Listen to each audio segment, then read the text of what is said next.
Hello दोस्तों, अभी कुछ दिन पहले मैं कुछ इंटरव्यू देख रहा था तो मैंने 2-3 इंटरव्यू सिद्धार्थ आनंद का भी देखा। तो सिद्धार्थ आनंद ये कह रहे थे इंटरव्यू में कि वो मैंने अपलोड किया वीडियो में, आप लोग फास्ट फॉरवर्ड करके देख सकते हो वो इंटरव्यू।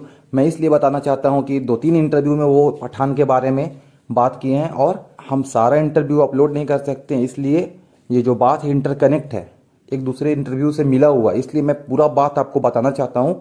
उसके बाद आप लोग वीडियो देख सकते हैं। अगर आप लोग को अभी वीडियो देखना है तो आप लोग फास्ट फॉरवर्ड करके देख सकते हैं। सिद्धार्थ आनंद का कहना था कि जब वो बैंग बैंग बनाए तो उनको बहुत ज़्यादा एक्सपेक्टेशन था बैंग बैंग से, क्योंकि हाई ऑक्टेन एक्शन सीन्स था उसमें और स्टार कास्ट भी बहुत बड़ा था, कैटरीना और ऋतिक। लेकिन bang bang was a average movie. Bang bang उतना नहीं कमा पाया जितना सिद्धार्थ आनंद ने उम्मीद किया था। तो सिद्धार्थ आनंद को समझ में नहीं आया कि मैंने सब कुछ सही किया तो फिल्म कमाया क्यों नहीं। सिद्धार्थ आनंद को ऐसा लगता था पहले कि अच्छे अच्छे एक्टर ले लो और एक्शन डाल दो, लोकेशन डाल दो तो एक फिल्म सुपर हिट हो जाता है। लेकिन उनको तब समझ में आया बैंग बैंग के बाद कि ऐसा नहीं है, एक स्टोरी भी होता है, एक स्क्रीन प्ले भी चाहिए। तो सिद्धार्थ आनंद ने क्या किया, बैंग बैंग के बाद उन्होंने राइटिंग पे बहुत काम किया। अदिति चोपड़ा के साथ वो पठान लिखने बैठे। उस टाइम शायद पठान नाम नहीं होगा, लेकिन वो लोग कहानी लिख रहे थे, अदिति चोपड़ा और सिद्धार्थ आनंद। वो लोग लिखते लिखते कुछ दूर पहुंचे तो सिद्धार्थ आनंद का मन ऐसा है कि वो जब एक काम करते हैं तो उनका काम दूसरा तरफ चल जाता है। अगर एक काम करते करते उनको कुछ और आइडिया आ गया तो वो आइडिया की तरफ उनका मन चल जाता है। अब वो आइडिया पे काम करने लगते हैं, ये काम को छोड़ देते हैं।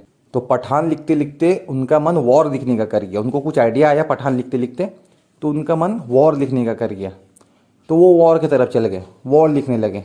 5 साल के बाद वॉर आया, बैंग बैंग के 5 साल के बाद वॉर आया, क्योंकि सिद्धार्थ आनंद को समझ में आ गया था कि राइटिंग क्या होता है, कहानी बहुत इंपॉर्टेंट होता है दोस्तों।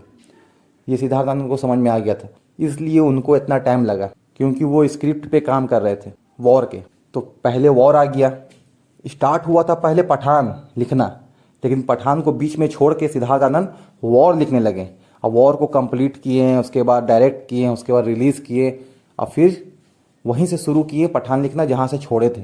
अब पठान लिख के पूरा हुआ है, अब पठान का शूटिंग भी पूरा हो चुका है दोस्तों। लगभग कुछ दिन का और शूट बचा हुआ स्पेन का, उसके बाद पठान भी वार्म अप हो जाएगा दोस्तों। So that was also part of this. I think the first time I'll take it back to the time when I had brought this story to Adi. Adi and we were working on a completely different film. While working on it, that's been my tendency somehow. If I start working on something and we start moving forward with it, I'll move on to something else and I'll forget that. That's been my nature in the last 4-5 years. It's been a pattern which he's been a victim of.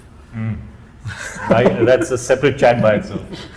So this happened with Adi also, where we were working on something, a very good idea, a very good premise in a similar space, and my mind started moving to another thought.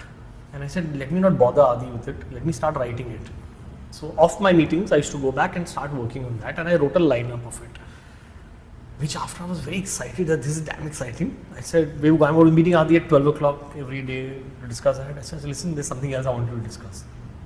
And he made this face. I said, Acha, tell me quickly. So I took him through it and he just kept twirling his moustache. Means he's interested. He's interesting. And then he says, but what about that? So I said, right now forget that. This is more exciting. He says, no, let's go back to that. I said, no, let me tell you this again to you. I narrated it again. And he was like, yeah, baat to hai, this is really interesting. So क्या करेंगे उसका? So I said, उसको अभी side में रख दो. We'll work on this right now. So we started working on this, and then Adi and me spent about 2 weeks together on it. We fleshed that out to a point that we were really excited. Obviously, my first choice is Hrithik. I've been writing for him the last 4 years of my life, everything. So it was a natural thing that we'll go to Hrithik first with this.